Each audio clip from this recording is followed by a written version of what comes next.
And onward we go now to the third and final of the deck lists. And it's some Mermails. A lot of hype's been going up over the Mermails in sort of a similar way to Blackwings, except people actually kind of like the idea of Mermails now that Gun's at 3. They still don't think it's going to be that great, but like just because of the power creep. But it is still a pretty damn solid choice, and this is probably the most likely choice that I'm going to be picking for the next local.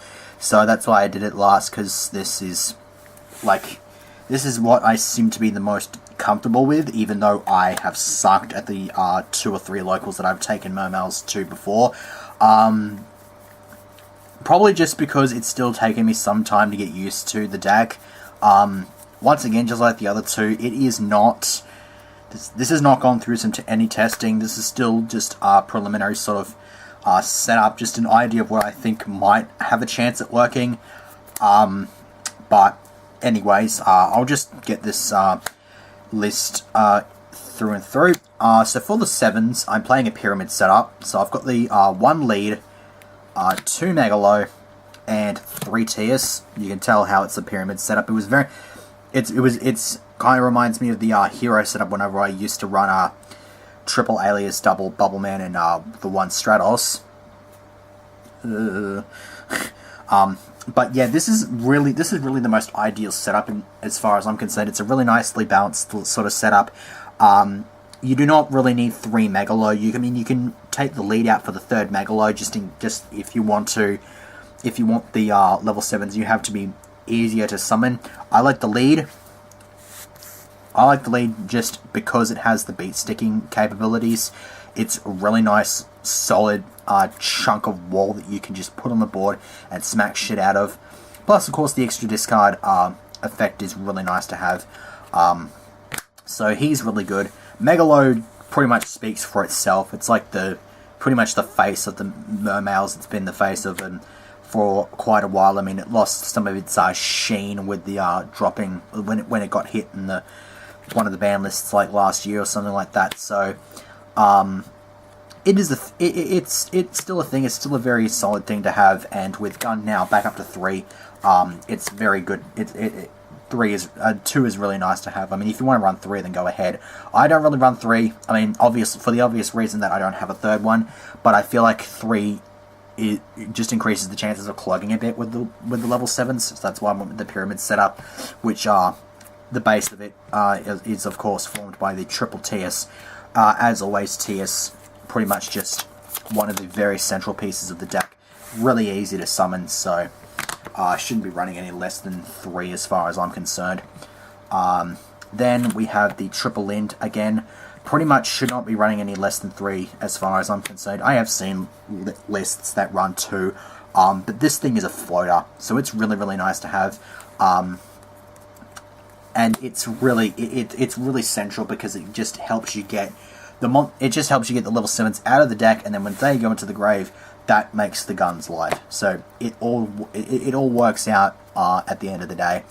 Then we have the Pike, pretty much the big sort of encourager of the low rank Xyz plays, and of course conversely we have the Meister of the high rank Xyz plays. So now they're both at 3 together, and these 3 and these 2 will just go together hand in hand now as far as I'm concerned, because like you'll just summon the Pike, you're more than likely going to see a Gund, so you can get back another Pike, or you can even get Turge, or just go for even lead, so you can send the Pike to the graveyard and get rid of a card in the opponent's hand. I'll actually zoom out just a little bit here. I think that's a little bit better. Yeah, that's a little bit better, because that way you can see them all now, because it's very kind of a bit clustery in here. But yeah, just these 2 will go really well together. You can get a whole bunch of different plays going. You can get Megalo, you can get him to swing twice, you can get lead, you can get something out of the opponent's hand, make them lose the hand advantage, and of course, now that Gund is at 3, it makes the 1 copy of Turge that I'm running even more deadly. I still probably wouldn't play any more than 1, in all honesty. I feel as though it's still a bit weird to open with, It's nice to have mid to late game when you've got the food in the graveyard to recycle, but like as long as you can get it out of the deck and use it whenever you want to use it and not have it sort of just sitting uselessly in your hand, then I think that's a good way to have the Turge. So that's why I've still only got the one. Then moving on to the Atlanteans. Same as it always has been. 2 marksmen, 2 infantry. I've actually considered maybe going up to 3 infantry and running a pyramid setup again. Well, that will require a bit of testing though, with infantry at 3. But and then of course the 1 dragoons. This is about as straightforward as it gets. Marksman is not quite as powerful as it used to be because a lot of players can easily just chain their stuff, like with skill drain vanities. They can easily just chain it and then the effect fizzles. But marksman is still very, very nice if only just to force out certain plays that the opponent does not want to use. Like you can force out a fire lake if you want to, and then they pretty much either then they'll either just lose it and keep their BAs on the board just based on the thought process that they need those on the board just so they can sponge hits, or they'll just sort of go a bit random and do the bad play and use it and not pop, and pop only maybe like 1 or 2 freaking things, and you should still have enough hand presence to capitalize on that, even if not this turn, if not that turn, then maybe the next turn. Very obvious title. 1 Aqua Spirit. I've still maintained that I want to give 2 a crack, but I can't really do that until I actually have my second copy, because like my idea is that I don't really want to test this thing at 2 on DN, because if I test it at 2 and find out that it works, then I need to go after a bloody second copy of it, and I do not like my chances of getting a second copy of this before the next local. So that's why I'm sticking with the 1. If I get my hands on a second copy, then I'll be more than happy to test it out, because I want to be able to test a deck out and then be able to utilize that exact build in real life and take it to a local. So that's sort of my idea on it. Undyne variant. Undyne variant, really?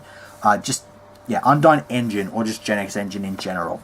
Someone was of the opinion that guns at 3, Undyne is now completely and utterly useless and whatnot. That's not true at all.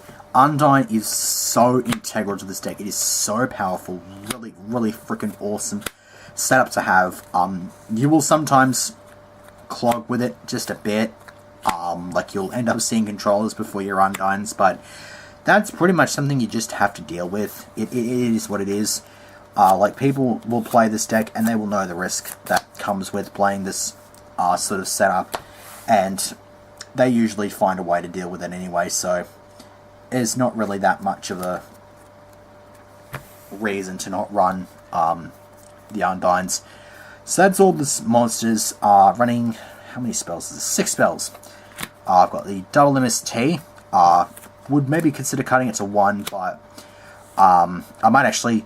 I've actually been considering maybe cutting this to 1 in favor of the 3rd marksman. Not marksman, infantry. Still sort of debating on that. That'll need a bit of testing.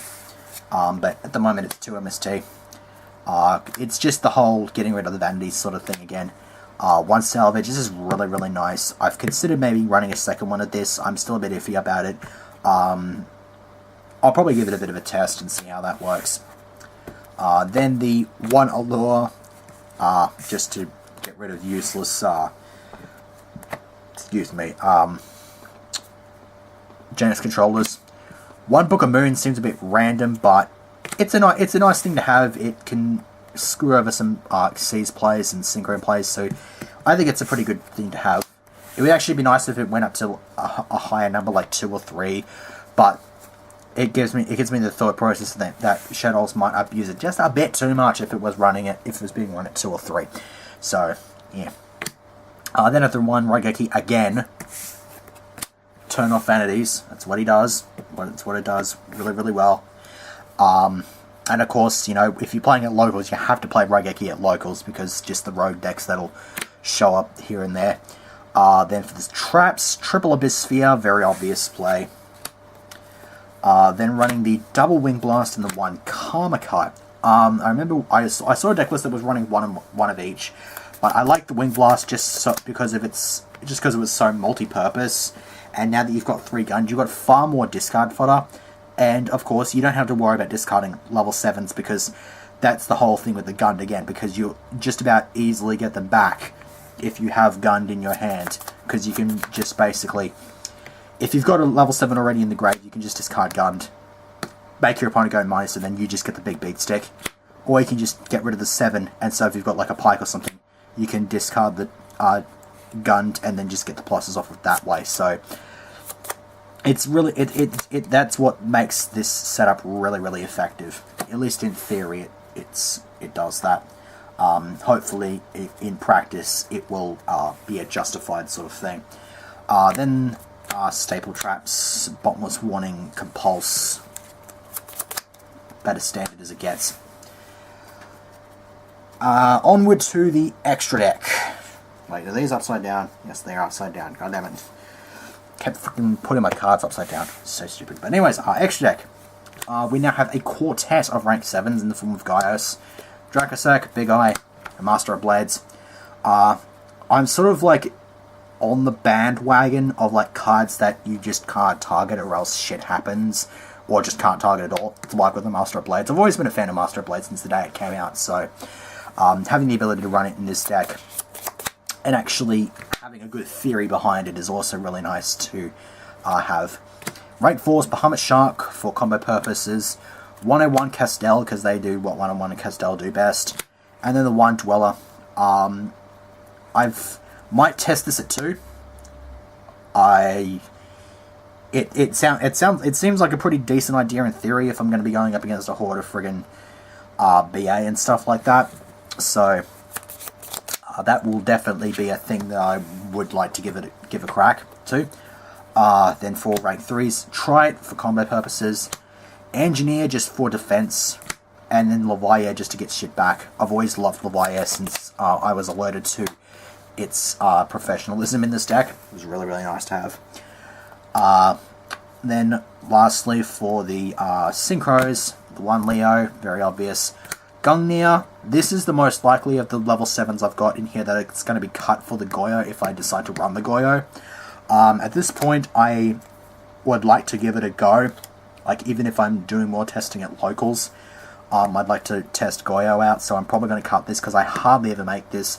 It's a rarity in itself that I make 7s, but the more likely ones I'm going to make are Black Rose if I've got to wipe a board, or for Yazi, like especially against stuff like BA, because that way it just gets ratchet like Fire Lake and whatnot, so it's definitely hard sort of thing to get over is Yazi, so just as a nice little beat stick to have.